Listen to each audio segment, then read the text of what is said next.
ಈ ಪ್ರಕರಣದಲ್ಲಿ 4 ಜನ ಆರೋಪಿಗಳನ್ನು ಬಂಧಿಸಿದ್ದೀವಿ. ಮೊದಲನೇ ಆರೋಪಿ ದೇವರಾಜ್ ಅಂತ ಕೋಳಿಪಾಳ್ಯ ಗ್ರಾಮದವರು.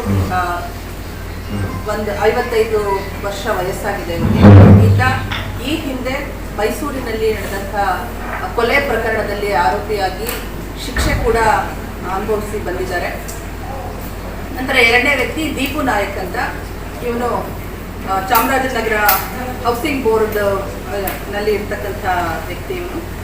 ಇವನ ಮೇಲೂ ಕೂಡ ಒಂದು ನಮ್ಮ ಚಾಮರಾಜನಗರ ಪೊಲೀಸ್ ಠಾಣೆಯಲ್ಲಿ ಒಂದು attempt to murder case register ಆಗಿದೆ.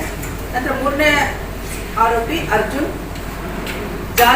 ಜಾಲಹಳ್ಳಿ ಉಂಡಿ, ಚಾಮರಾಜನಗರ ಟೌನು, ಈತನಿಗೆ 31 ವರ್ಷ ವಯಸ್ಸು. ನಾಲ್ಕನೇ ಆರೋಪಿ ಅವಿನಾಶ್ ಅಂತ 23 ವರ್ಷ ವಯಸ್ಸಿನವರು. ಇವರು ಕೂಡ ರಾಮಸಮುದ್ರದವರು.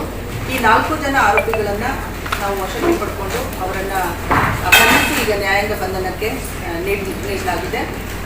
ಇದರಿಂದಾಗಿ ಒಟ್ಟು 3 ಪ್ರಕರಣಗಳು, ನಾನು ಈಗಾಗಲೇ ಹೇಳಿರೋ ರೀತಿಯಲ್ಲಿ 3 ಪ್ರಕರಣಗಳು ಪತ್ತೆಯಾಗಿದೆ.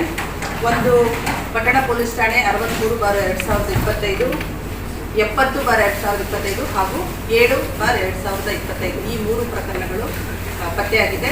ಇವರಿಂದ ಒಟ್ಟು 418 ಗ್ರಾಂ ಚಿನ್ನ ಮತ್ತು ಚಿನ್ನಾಭರಣಗಳು ಹಾಗೂ 8,500 ಗ್ರಾಂ ಅಂದರೆ 8.5 kg ಬೆಳ್ಳಿ ಆಭರಣಗಳನ್ನು ವಶಪಡಿಸಿಕೊಂಡಿದೆ.